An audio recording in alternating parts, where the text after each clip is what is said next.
The baby seagulls in this aviary are lucky to be alive. The SPCA rescued them after it seems dozens jumped from the roofs of a couple Montreal buildings. Many of them didn't make it, but the ones who did are at this animal conservation center in Hudson.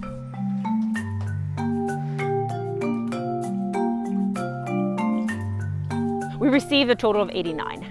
Some of them have injuries that are being treated. Some of them had injuries that were pretty very severe. It was so hot for quite a few days, and it's kind of early in the season. There are birds that nest on roofs throughout the city. Lots of gulls colonies a bit everywhere around the city. So it's possible that the roof was just getting too hot and they just couldn't handle it anymore. Usually we get very hot temperature later in the season when the babies are probably already fledged and left the nest.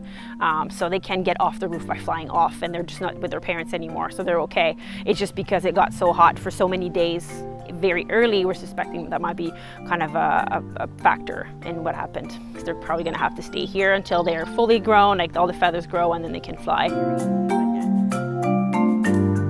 So this here's the food that we prepared for our little gulls.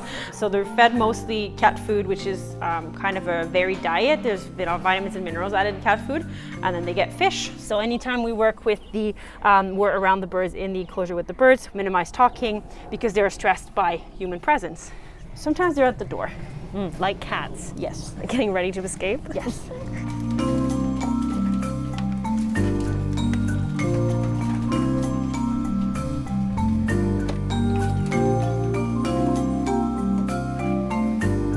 These kind of incidents are probably very multifactorial.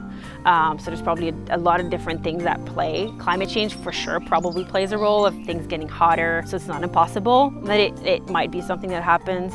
Again, it's also habitat loss that's also happening at the same time, so they have less space to nest naturally, like islands or a place with vegetation. This other expert says there are things people and cities can do to help. Plant greenery, especially trees, will make that part of the city a little bit cooler, and just on the scale of a single nest, of course, right? I mean, one tree can have an impact on that bird nesting in that tree. So working towards having more natural habitat for them is a good way to improve their survival of a lot of species too.